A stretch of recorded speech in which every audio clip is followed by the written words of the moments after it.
Hi, I'm Erika of Grapefruit Gardenia Designs and the Knit Kind podcast. Can you see what I'm surrounded by? Lifelines shawls. So that is primarily what I'm going to talk to you about today, and I'm going to more or less jump right into it because I'm sure I have more to say than I'm allotting myself time for. And I want to be sure to share a lot of the story of this design and this shawl and these wonderful fibers with you. And we'll see if we have a little extra time. I have some other things, or I might end up doing 2 podcasts this week. So as always, thank you for being here.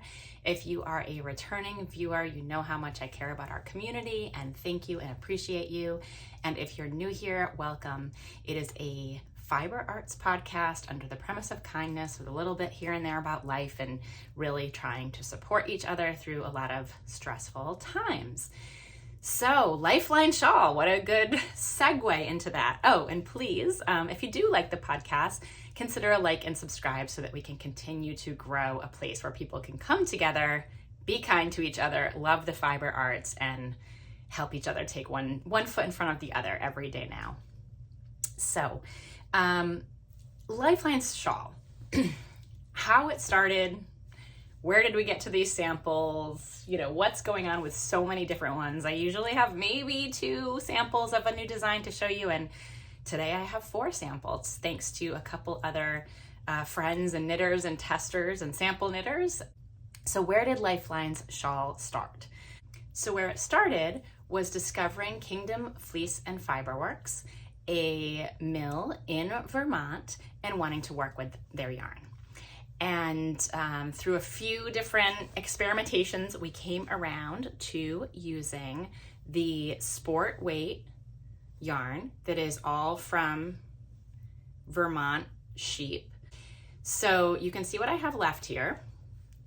This is 1 skein of each color, and where I used the blue and the white, this is a healthy amount left to swatch with or to not have my exact gauge for the pattern and still be able to finish. And there's a little bit more of the what's sort of my pop color here. And so I wanted to do a 3-color shawl, and that was pretty much all I knew. So I got these yarns at New Hampshire Sheep and Wool in May and had been talking to Liz already for quite some time about collaborating on a design for this year's Vermont Sheep and Wool Festival, which is October 4th and 5th in Tunbridge, Vermont. And I came home and I started swatching and feeling the yarn, and I knew I wanted to do a shawl.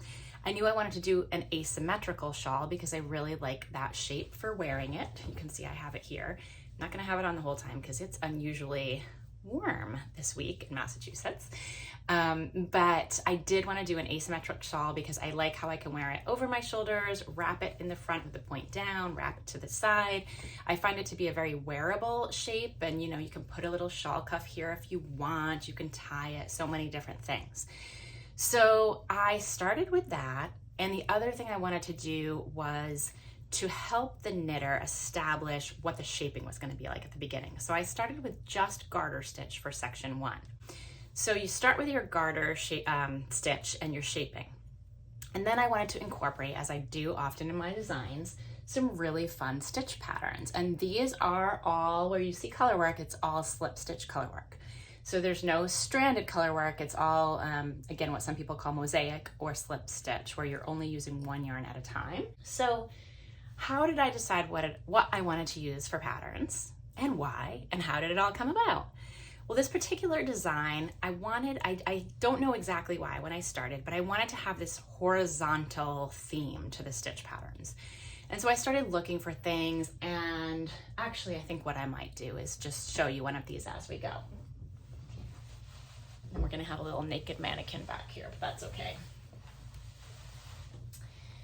So section 1, garter, you're establishing your shaping for an asymmetric shawl. It does have an I-cord edge on one side and then a garter selvage on the other side.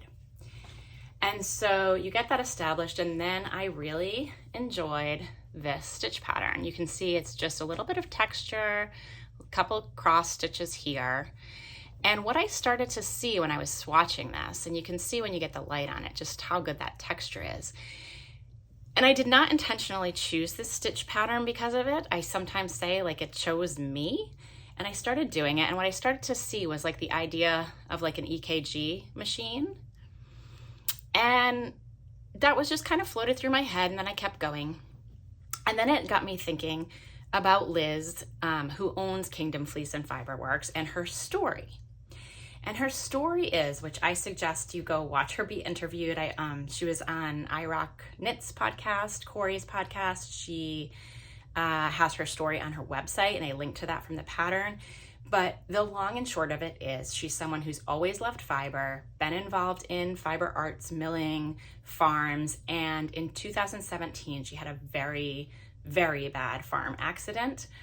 And it was traumatic, and she had a stroke. And all I could think about was how, through no intention originally, but perhaps through some kind of subconscious feeling, I started seeing machines, and I started thinking about Liz's story and the fact that this is Liz's yarn. And so as I went, I also didn't want it to be too heavy. So I started looking for stitch patterns that had a horizontal theme with some blips and undulation, but maybe also some playfulness. And this was the next one that I found. And this one, at the same time, as it has that feeling of, like a patterning of something that's maybe about your life, it also was very playful, and it reminded me of Hostess cupcakes and that little swirl that you put on top. And how, all I could picture was like a little kid going to school and opening their lunchbox and seeing the little hostess with the squiggles and feeling happy. So then I started thinking about the idea of lifelines being both metaphoric or symbolic as well as literal, and how we see them on machines when maybe someone is receiving critical care. But we also have these timelines that we think about our life with. And even when my son was, I think, in first grade, possibly, maybe second grade, he did a project at school where he did his little timeline and had pictures along the way. And so I was thinking about that idea of like a timeline of your life, a lifeline, the concept of knitting being a lifeline for us, and especially during times that are either personally or globally stressful, or you're anxious, or whatever it is, how we often consider knitting to be a lifeline for us. And so this just kept going through my head. And what I did is I interspersed stitch patterns with sections that are not all identical, but I kind of call them rest sections, and they have both stockinette and garter stitch in them, but they're all a little bit different. So as you can see, again, this idea of horizontal with some vertical interruptions, and then thinking about that idea of life as an interruption, and that sometimes life is interrupted. And sometimes that means we have knitting or we don't have knitting, or we're having a hard time or an easy time, but we can have these themes throughout our lives with our community and our friends and our knitting and our fiber arts, and have it be a lifeline.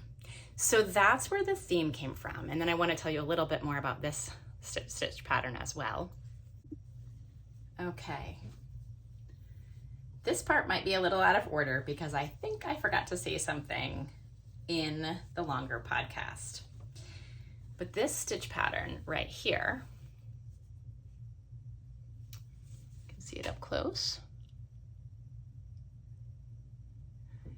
I was told by a woman who was at the Junction Fiber Mill retreat this summer, who is I believe, critical care nurse or trauma care nurse, that there's actually a particular machine monitor that puts out nearly this exact same pattern. And so when I was telling her a little bit of the story behind the shawl, she asked if that was intentional. And I said it wasn't intentional to a specific type of machine, but that indeed, you know, that was part of it. And the other way that I felt really validated about this design is when I first sent a picture with some close-ups to my tech editor, Annie, before I sent her the full description. So she had not seen any of the description about the patterns. I am not sure if I had said to her that I was going to name it Lifelines Shawl or not, but I almost suspect I even didn't say it. And she said to me like, oh, it looks like an EKG machine. And I was like, well, you are 100% correct. And I felt, I don't know, there was just something magic about that moment too. Like when someone else sees something and you haven't even told them, and who knows why she said that, but she felt it and she saw it. And so I felt really amazing that my vision made it into the shawl and the energy, and she saw it and she immediately thought of that as well. So those two people, the critical care nurse and my tech editor, who both saw the patterns and immediately recognized that Lifelines, some people said to me when they heard the name and didn't see the pattern, they said, oh geez, does that mean we're gonna have to put a lot of lifelines in this shawl and it's, you know, complicated lace? And I said, no, not at all. So that's just a little bit more that I am probably inserting and feels a little bit out of order. And you can kind of see the different ones. That's where the theme came from. It was a pretty easy design to develop for me after that, because I knew conceptually what I wanted. I knew thematically what I wanted. And when I think about my patterns as an artistic expression and not something I'm just trying to crank out to put out a new pattern, it flows much better for me. So, you know, I continue to develop myself, my personal self, my own knitting and my own designing. And that's a little bit about the process of this one and how it came together. It's not certainly all though. I will have more to share. And so I'm gonna look down a couple times because I made notes just knowing I wanted to stay organized and share certain things with you, and other things are probably a little bit too personal, whether it's for me or someone who shared a story with me. So let's see. Oh, I guess the other piece that I didn't quite mention, but I do have a little example of here is as I was pulling out my yarn to show you how much was left over, I had, what is this, right? Lace knitters, probably know. It is dental floss. I don't know if it's unwaxed or not, but if you're going to use dental floss as a lifeline, unwaxed is usually easier to work with. This one I did use, and I do use actual knitting lifelines, which if you do not know what that is, this could be a really interesting learning opportunity for you too.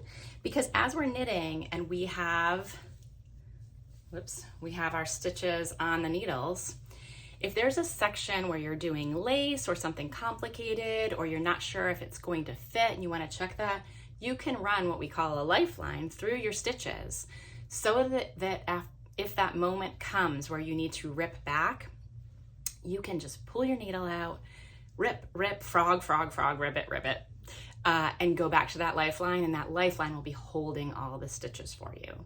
So that's like one more layer of the onion, you know, peeling away the layers of meaning to the word lifelines, the concept of lifelines, and what it means in this shawl too. So when I design, I often use lifelines because I'm not necessarily sure, is this section gonna work? I generally swatch on the needles, which if you've watched some of my other processes, you'll see I'll have, you know, a whole section, and when I'm not sure about what's coming next, I'll just work a small part of it down to see if I like it. But that doesn't mean if I like a small part of it down, I'm gonna like a large section of it across.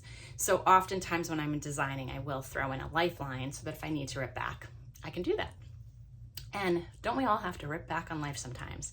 It's not about regrets, but sometimes you want a do-over. I don't know, I have wanted a do-over sometimes. We can't, fortunately or unfortunately, have those do-overs, but we can see every moment in our life as an opportunity to show up how we want to show up.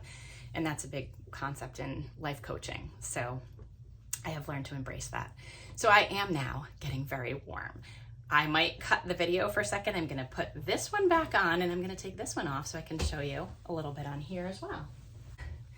And so this beautiful version was knit by Mary, who is in my knitting group, and graciously agreed to make a sample in North Bay fiber. So I have told you, oh, look at the texture. She did a beautiful job. So I've told you a little bit as we've gone, because the story is also about Liz, about the Kingdom Fleece and Fiber Works. I want to tell you a little bit about North Bay Fiber too. And so what I like to do when I can is to find another yarn that might be more readily available for you. And that way I can promote the small batch yarn, the farm yarn, the local yarn, knowing that there's going to be a limited amount available, that those of you who really want it or it's local to you can get it. But also I want to show everyone a sample in a yarn you can perhaps more easily get either at a local yarn shop or online, and have it not be as limited of a batch. And so this is North Bay Fiber. Look at that. Oh my goodness. Sometimes just seeing it is in the video is just, I love it as well. And so I hope you're getting to see how beautiful both the colors are and the textures are, and the drape. And so North Bay Fiber, I selected as a second recommended yarn because Jill is also doing so much great work with domestic fiber. She is a small business in Michigan, women owned, and this is one of the skeins that I showed you on the last podcast, I think. This color, some of you asked, it is Jiggin. Show you right there, Jiggin. And she's sourcing American wool, 100% sourced, spun, and hand-dyed in the US. This source is Campbell County, Wyoming. It's spun in Nazareth, Pennsylvania currently. This is the Elemental Sport, I should mention. And hand-dyed in Pinconning, Michigan, which is where Jill is doing that work. This is a Cormo wool. And so a little bit of the difference as well. I appreciate, love, and want to use many different breeds. The difference with the two breeds, this one's a little bit more rustic. It has that, I love that feel of like a dry wool. And if you know, you know, and that's what the feel of this is. So it is not scratchy, but it is like a little bit more of that dry wool, rustic feel. This one is a 20 micron count. It is very soft, and it is more of, the word I'm looking for, like when you can, it's not that you're feeling lanolin in it, but that not a dry feel. So I love them both. I would knit with them both every single day. They are both gorgeous, gorgeous yarns owned by women who are doing a lot in our industry and in our country if you are in the United States. And I also want to mention, sometimes I do forget to mention that I know and love that I have viewers around the world and people who buy my patterns from around the world. So when I'm talking about the US, the domestic wool, I hope that you are able, on times you want to use the same wool and you're able to, great. And I hope you're applying or able to apply those same principles to finding the wool or the fibers in your region that work for you, that support your local businesses and farms, and have the same kind of feeling to them. So if you have any of those, please write them below where you are, because I know there are people in South Africa and in New Zealand, and you're some of the ones who most often I notice when my patterns get purchased. So thank you for doing that. I really appreciate it. And I hope you're finding synergies between what I'm talking about that's local to me and what's local to you. So in terms of this one, I'm very grateful that Mary got this finished, because I also really wanted to make sure there was going to be ample yardage so that you would not be playing yarn chicken. As long as you get gauge, remember, you have to get gauge if you want to make sure your yarn usage is within the same amount as the designer. So here's what we have left. It looks like more here than it is. when you get to the sections of this shawl that are very long at the end, you're using quite a bit per row. So again, this is the equivalent of the white and blue in the other one, and this is like my orange in the other one. I really try hard to not have you play yarn chicken, but have you maximize using these yarns, because many of them are more of an investment because of what you're paying for. You're paying for people to be paid fairly, for ethically sourced wool, and all of those things. So thank you for supporting your local sources, your local yarn stores, and your producers. And also, this is not meant to be that if those aren't the yarns that you can or choose to use, that you can't knit this. You could knit this in any of the wonderful yarns that are out there. Some of them are more budget friendly, which is maybe a weird term, but you know, some of them are less expensive. That's just perhaps the more honest way of saying it. And it works great with any yarn that you want to use, where you like the fabric. You're able to wear it on your skin. If you have any allergies, you're able to wear it in the climate that you're in. You know, there's no reason that it has to be knit in wool. It's just one of the things that I support. So the North Bay fiber, I will, if you look in the notes, I'll put the colors. Actually, you know what? I could pull these out really quickly and tell you the colors that were used. So the purple is Mulberry Haze. Let me hold that up again. It's like a, see, it's like a purpley gray almost. There's a, it's more purple than it looked there. That is Mulberry Haze. The green, I think, is called Green Cottage. Let's see how my memory is doing there.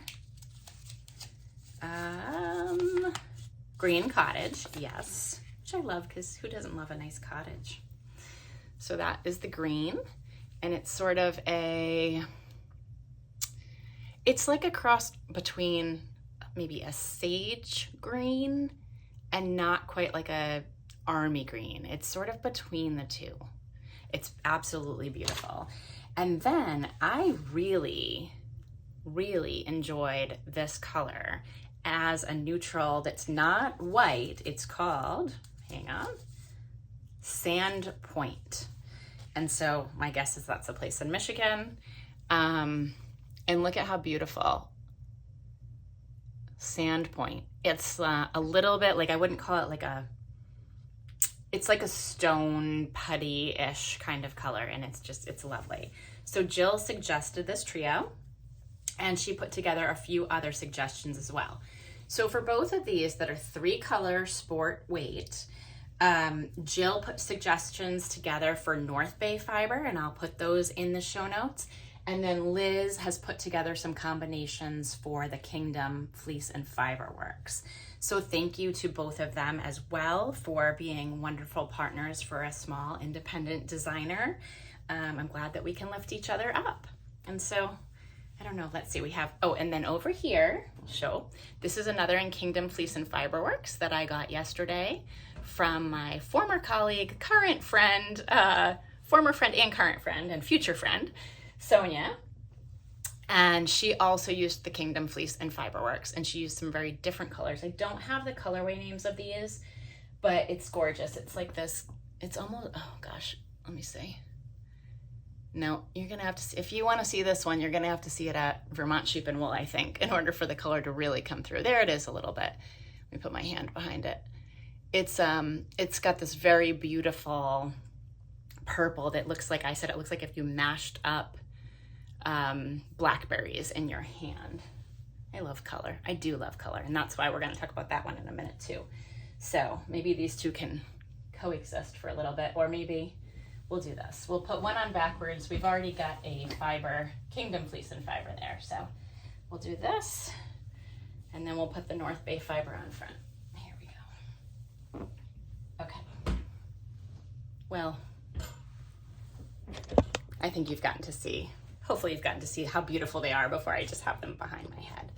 And we're going to talk about the So Happy Jane one in a minute too. So before I forget, if you are watching this and you are in the Greater Boston area and you are either going to or in the midst of doing the Greater Boston Yarn Crawl, Black Sheep Knitting in Needham has North Bay Fiber Elemental. They have this in stock. So if you are local to me and you are going to be crawling, that is where you will find the North Bay Fiber. Why don't I just segue into this one, because I also want to tell you what the Unruly Stitch is going to do. The Greater Boston Yarn Crawl is so fun. Please, if you have any desire and you're not going, I think we're supposed to get a little rain on Thursday. I can't think of anything better to do than hop around to some yarn shops. And so this version, you might be looking at and saying, something looks really different with this one. What is it? What is so different with this one? It has 4 colors.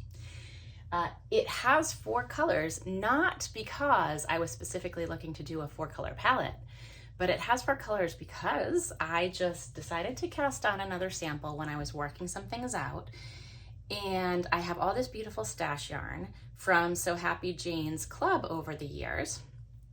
And I said, why not just cast one on in a different weight yarn? But I know I cannot have enough if I only have 3 skeins of it. So could I do it with 4 skeins? And so that's what I did. So this one, if you are either choosing to use a DK weight yarn, So Happy Jane, or another one, you will need 4 skeins if it's in that typical skein range. Hers are 230 yards per skein, and I used on 1 or 2 of the colors, almost all of it. I used 95 out of 100 grams on one of them. So maybe a little yarn chicken, you might have to be a little bit flexible here, but if you're on gauge and it's an alternative gauge, which I'll also tell you about, then you can do it in 4 skeins. So let's say you have stashed yarn. We all know those beautiful ones we buy, or you've been part of a club. What is in the addendum is an alternative gauge, an alternative needle suggestion, and then the layout of how you would do the colors to get this exact same scheme if this is what you want. For all of these, probably by now I have inserted some pictures, and I'll insert some more so that you can see them. But that's it. I inserted a speckle. So in the pairings that she had for the club, she had the pumpkin spice pairing, which was this speckle with this tonal that's like a pumpkin spice color or a rust color. And then this green and gold was a pairing also. And I believe it was the green, which you can sort of see here, has a lot of tonality to it, was the one that was more of the speckle, and the gold was more of the tonal. So lots of options. Why? Because I don't know, but I think most of you are with me. We all need some lifelines right now, yes? And let me give a little shout out to the testers, because in this pattern, it is a long pattern because it's all written out and charted. And the charts all have the shaping in them. And this rest sections aren't the same. So it's a long pattern, but it's a very clear pattern. And part of that is because it was already in a very good place, thanks to me. I should feel proud of that. Thanks to my tech editor, Annie, who is always wonderful at helping with any little nuances or areas that she thinks could use more clarity. And then thanks to the test knitters, because even in certain areas, they even suggested things for more clarity. Let me see. Oh, so here's a couple other, this is some personal stuff, but also about my design process that I wanted to mention. So one of the things that I've noticed, and you've probably noticed if you like my patterns, are that a lot of them have stories to them within them. And they're not just casual stories. They're kind of deeply meaningful and personal stories.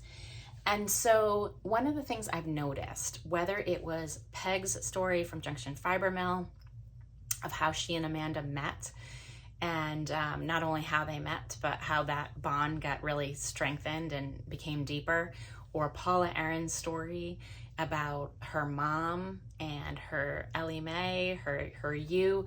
I mean, I just find myself over and over, and now Liz's story, meeting many remarkable people, and many of them are women, and they are strong women, and they have been through some stuff in life.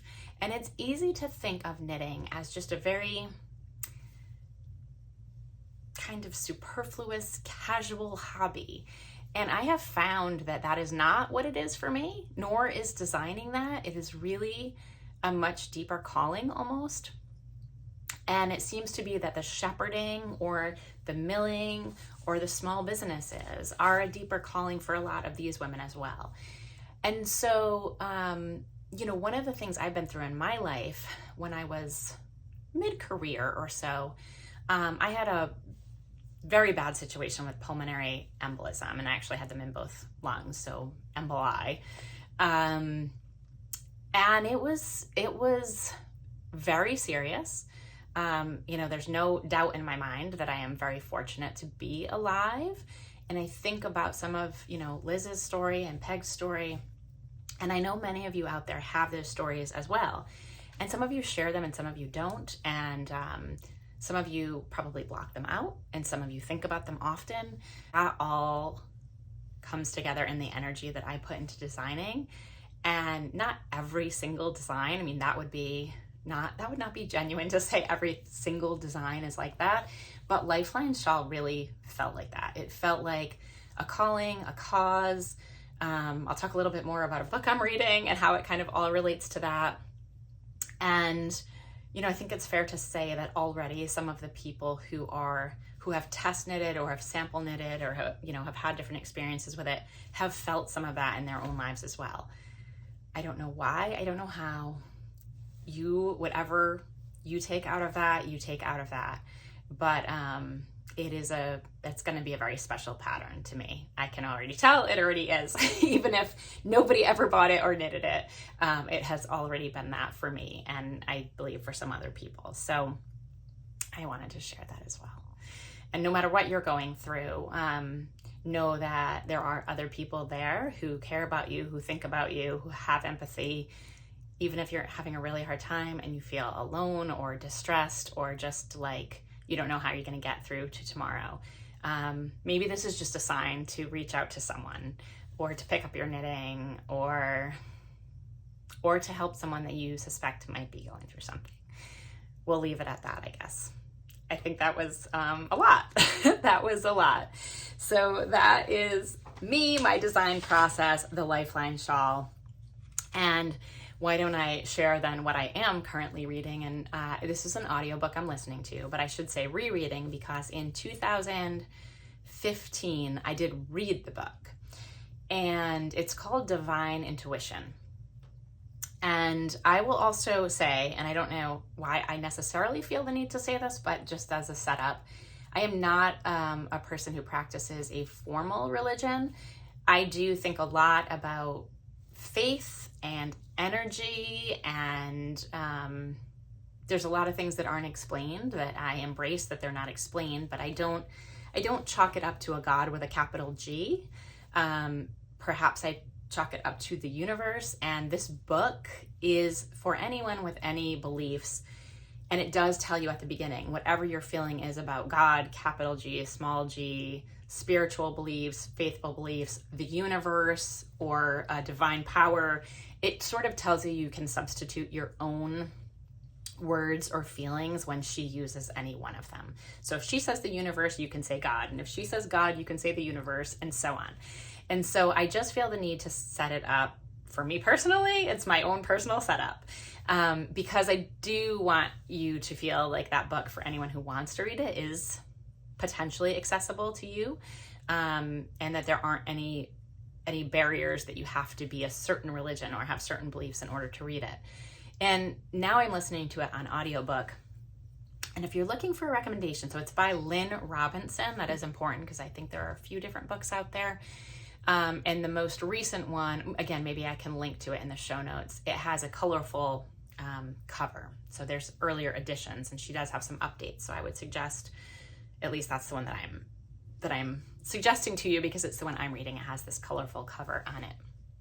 So she has a very soothing voice, and you may feel that some chapters resonate more with you or less with you right now. Totally fair, always fair, or take different things from different parts. But I am thinking a lot about the world and listening to it with that whole new filter than it had 10 years ago. And that's quite we all know a lot has happened in those 10 years. And for me, that includes having had a child and really getting this. Actually, 10 years ago, I didn't know how to knit. So 10 years ago, I did not knit. I did not have a child. I certainly wasn't a designer or a podcaster. I had a completely different career. I had gone through my pulmonary embolism, because that's when I went through that. I worked a couple of more years in my career, and then I took some time off to get certified as a life coach. And then I did go back to my career in advancement work after that for a couple of years. Anyway, it's a long story that you don't need to hear at the moment. So anyway, that's what I'm reading. And I do find that there's something about it that's very, just as there was 10 years ago, but in a different way, that's helpful. It's soothing. It's constructive instead of destructive. And it's helping me right now. I'm really glad to be rereading it. I did also finish, might as well wrap up my, we won't probably get into the other knitting stuff, but let's wrap up the other reading. I did finish The Other Wes Moore. And if you listened to maybe 2 podcasts ago, I mentioned that I was going to be reading that, and I'd report back with anything especially interesting.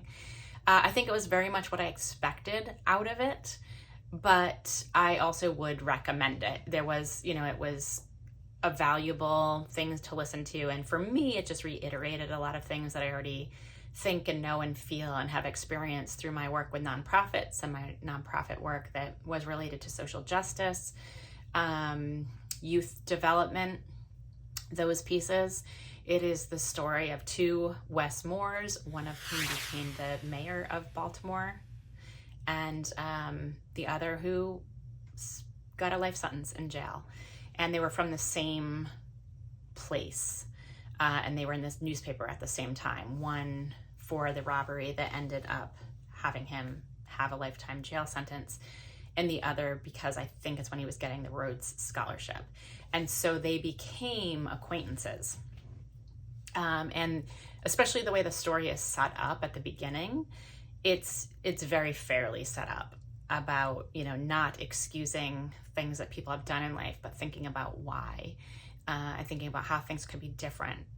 And so, is that something to think about right now? It always has been. It probably always will be, at least in our next few generations of lifetime, is where we're going to end up. But I will continue to say that without going into much about the state of things, it's worse. It's a pretty horrible time in America. If you are watching from elsewhere, if you are watching from here, you may feel differently than I do. But I think most of us feel that is a pretty awful time in our country. And so let's work together to find moments of joy, to lift each other up, to speak up, to stand up, to give ourselves grace, to do what it takes, to put one foot in front of the other, to also try our darndest to get elected officials to listen across the aisle, across however many aisles there now are. There are factions, there are other things, and to get them working for the American people again so that people can have safe and constructive discussions, so that we can have protections, and so that we can make the world a better place and not a more dangerous and worse place, which, I think that's where we are.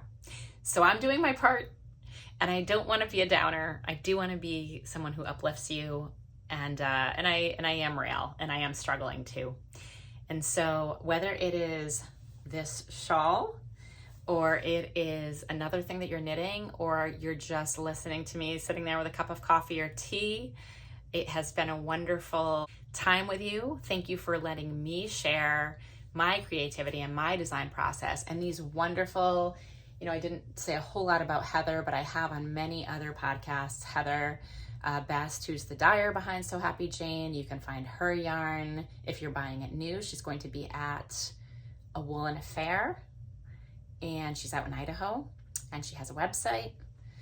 Liz will be at Vermont Sheep and Wool and has a website, and she has these colors up on her website right now. The website, Indie Untangled. You have opportunities to support all of these women and be part of our KnitKind community and the greater fiber arts community. So as I end every podcast, thank you for being here. I hope that you'll continue to be here. Knit kindly, live kindly, and keep going. See you soon, everybody.